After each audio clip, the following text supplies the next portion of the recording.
and let us all do we can to build a better future.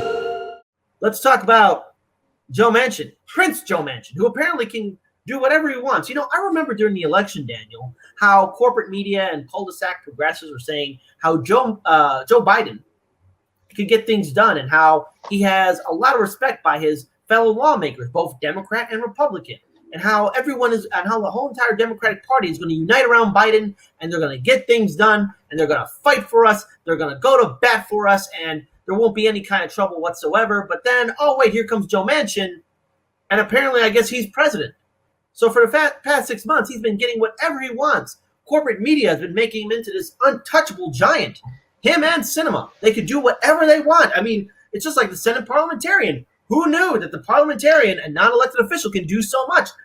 Apparently, Senator Joe Manchin is basically the guy that is controlling every single aspect of the United States Senate and House and the office of the presidency. Joe Manchin can do whatever he wants, and he's a Democrat, but he never was once challenged up until now, and has to deal with this $3.5 trillion budget package, which he says is too much, but it's far too little. Let's pull up this video from Case Study QB. Be sure to follow Case Study QB on Twitter, YouTube, and on Odyssey. Let's find out what's going on about Joe Manchin and how he's untouchable and how establishment, Democrats, and progressives, that's right, you heard me, are uniting to stop Manchin and get him to fall in line. This is pretty damn pathetic. President Biden closing in on a critical period for his domestic agenda as his party stares down a major math problem. We have to talk about what does it take? Where would you cut? Child care? Family medical leave paid for? That's the video's not frozen. Nancy Pelosi is just that slow when she's moving sometimes. With a $3.5 trillion tax and spending package after one of the party's most pivotal swing votes, West Virginia Senator Joe Manchin, warned the price tag is too high. We're moving full speed ahead. We are moving forward on this bill. Senator Manchin has said privately he could accept a number closer to $1.5 trillion. But that's a fraction of what the progressive wing of his party says is necessary to transform the nation's education, healthcare, and climate structure. The idea of a $1.5 trillion price tag being sufficient to accomplish those goals for the people is fanciful. Some House Democrats are even warning they could sink the $1 trillion infrastructure bill already passed by the Senate if they're not on board with the larger package. I, as well as many members of the Progressive Caucus, simply will not vote for Senator Manchin's infrastructure bill unless it is tied together with the Build Back Better Act. Budget Chairman Senator Bernie Sanders adding $3.5 trillion is the floor, not the ceiling, to address the challenges facing the U.S. To my mind, this bill, that $3.5 trillion, is already the result of a major compromise. President Biden telling CNN he is confident he can get Manchin on board eventually. How deep is his resistance, do you think, to the reconciliation? Joe at the end has always been there. He's always been with me. I think we can work something out, and I look forward to speaking with him.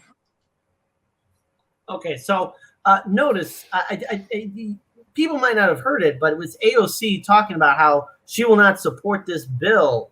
Is she talking about doing a force the vote on this? But those don't work. That's just violence. Yeah. You can't just do that. Yeah, that sounds like violence. I guess AOC is trying to talk about doing a force to vote. See, I find this really pathetic on how the Democrats, again, we're seeing this, they're doing this stuff at the last minute. And to be very clear, look, lowering it, this budget to $1.5 trillion, it's not enough. $3.5 trillion is still not enough. But the very fact that Joe Manchin can dictate what can happen in the United States Senate right now really says a lot about the power of the Biden-Harris administration and how, again, they can't get anything done. What promises have the Biden-Harris administration followed through on? Nothing. What has Nancy Pelosi, Ice Cream Nancy, done? Nothing. What has Chucky Boy Schumer done? Absolutely nothing. They haven't accomplished a goddamn thing. And yet here we are talking about, again, how untouchable and how powerful Joe Manchin is. He's the one who gets to make the final decision. Not the president, not anyone else in the United States Senate and House, just Joe Manchin. But speaking of which, it looks like, oh my goodness, apparently Sanders might have found a pair because Manchin and Sanders are set to clash over the Biden spending package. again, continuing on with the story, Senator Joe Manchin and Senator Bernie Sanders are hurling toward a showdown over President Joe Biden's $3.5 trillion spending plan as they draw red lines around their legislative priorities. The two veteran lawmakers are at opposite ends of the Senate Democratic caucus with no close working relationship and some high-profile public splits in the past. But the White House and Democratic leaders will need to figure out a way to bring them together and satisfy their contradictory demands or suffer a massive defeat of the party's top goals. Again, this is Manchin that's doing it, not any of the quote-unquote progressive allies in the United States Senate and House. This is a neoliberal, neoconservative, blue dog Democrat named Joe Manchin, who, mind you, is also Joe Biden's good friend. When asked about the relationship between the two, former Manchin aides added, "There is no relationship. They do not talk." Though the physical distance between Manchin and Sanders is quite small, they sit one desk away from each other on the Senate floor. They are nearly polar opposite when it comes to politics and personality. Manchin, who was first elected in the United States Senate in 2010, is the most conservative member of the Democratic caucus and an old-school backslapper known for his willingness to try and cut deals, cross party lines, and befriend almost anyone. Sanders, meanwhile, has cast himself as an antagonist of Washington's establishment and cultivated an image, which he's poked fun at, as a grump. Bernie, God damn it, don't poke fun at yourself because, again, it makes you look weak. Also, that's not a fair representation of him anyway, even today.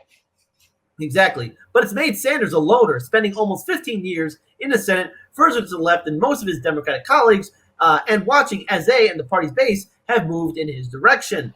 Bernie is truly very... Also, very I just want to clarify this. It's like, I don't want to be the person that's defending Sanders in real time, but I just got to clarify that he also passed an enormous amount of amendments. They're just acting like Sanders has been sitting on his hands for 15 years, doing nothing, which is at least unfactual.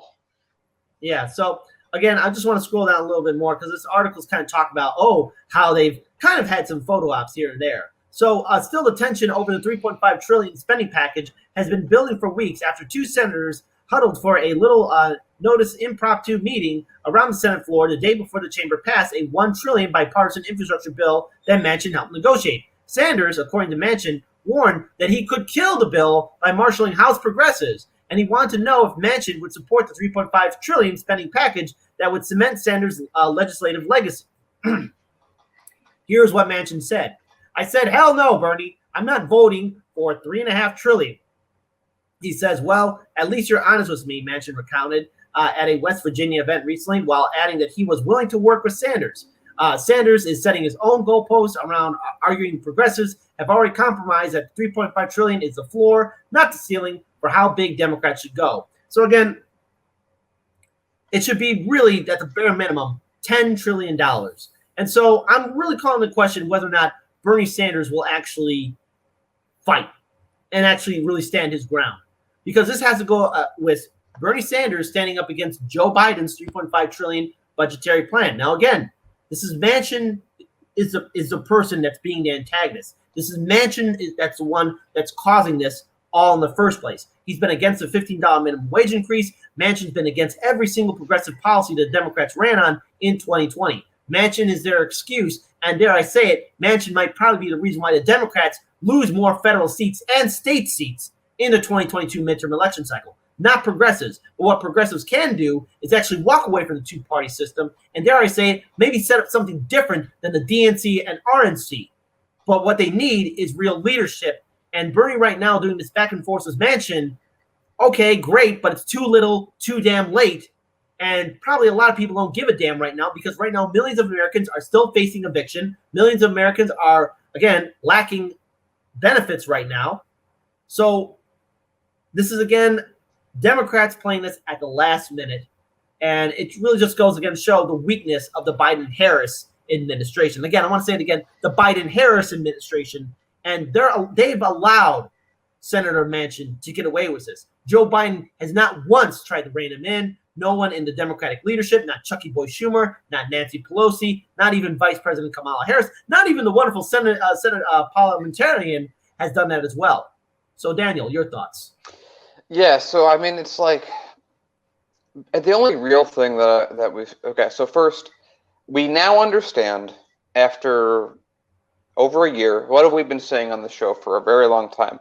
Bernie Sanders is not doing this. Bernie Sanders is not doing that. Bernie Sanders should be standing here, but he's not. Bernie Sanders isn't standing for force the vote, isn't standing for Medicare for all. We've been very upset at Bernie Sanders for a long time, and most of that is him not doing anything, not forcing things to happen, not utilizing the power that he has. So now I am very convinced that this is the reason. This is the reason in his mind, the progressives' minds, that they gave away everything else so that they could get this floor, this 3.5 trillion. That's, again, if it was a paper that was graded by a teacher, would get about 35% of what is needed at least. So it's all they've already, and they've basically, like, you know, bet everything, or you know what I mean. They've done a lot of terrible things, but they've been a lot of nothing. But they've been waiting for this bill. So this is the thing that they've been waiting for all along. All along, this is what they've been saying that they've given everything away for. If they can't secure this pathetic piece of legislation that is at least something, they better leave the Democratic Party and vote third party. Because if they just go, oh, well, we tried, no recourse, they shouldn't have any support. They should not be looked at as any distinguishing from even Joe Manchin. Because what's the difference between an effective Joe Manchin and a doormat squad, Bernie Sanders? Joe Manchin's at least doing something, even if it's pushing the country in the wrong direction. And Nancy Pelosi, with the amount of funding that she has available, if Nancy Pelosi, this is the deal that Bernie Sanders and AOC and everyone else made with Nancy Pelosi and Schumer ahead of time. If Nancy Pelosi is not plopping down $1 billion to have someone run against Joe Manchin, she's betrayed them, like we would expect. But again, they do not get to say that they are part of the Democratic Party anymore. If they do that, I actually might have some respect for them. If Bernie Sanders and the squad were like, you know what? We gave our souls away for this $3.5 trillion, but now we've been screwed, and that is the last straw. We're going third party. And I'm not saying that we forgive or forget anything in any way, shape, or form.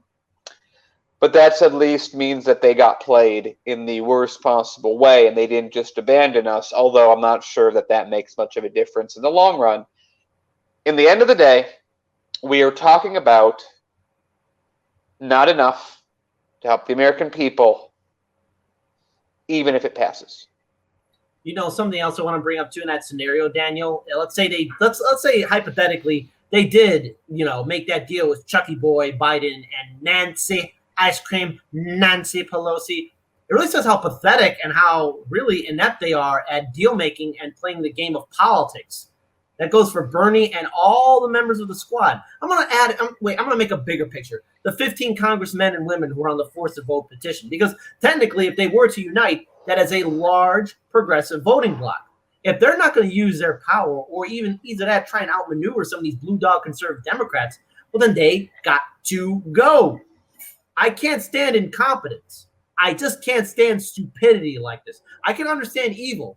I can understand politicians being evil and truly not fighting for their constituents or being absolutely corrupt. I could see that. At least that's honest corruption. I could understand that. But if you're going to be a lawmaker and you're going to assume that Nancy or Chucky Boy Schumer or Biden are going to follow through and not do anything to really stand up against Manchin, you find another profession. Wrap it up. And I don't want to hear this talk about, how we got to support the Democrats during the 2022 midterm election cycle. I don't want to hear that. I made it very clear what I'm going to do during the midterm. I'm going to vote third party. I'm going to support ballot initiatives because in my state, we do have ballot initiatives. That's what I'm going to do. I'm also going to vote on the local level. But as far as I'm concerned, my votes will never go to the Republican Party. And Democrats, hey, earn my vote because you promised all this stuff and you never delivered.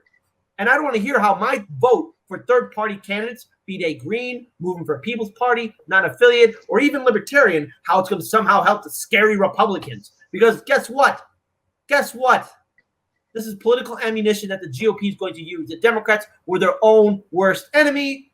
They are like the Washington Generals. But wait, I need to retract that because let's face it, the Washington Generals, they're supposed to lose to the Harlem Globetrotters. They're supposed to lose. It's all a show. But when it comes out in a country, the richest country in the world, where we could spend $2 trillion on a damn war for 20 years and not provide our people health care or student debt forgiveness or medical debt forgiveness or invest in our infrastructure, then Democrats, you got to go.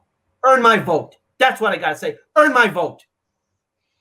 I would just say to people, I know a lot of people in the audience don't like the idea of voting. I think that's a bad take personally, but I also agree that we shouldn't therefore go and vote for any blue.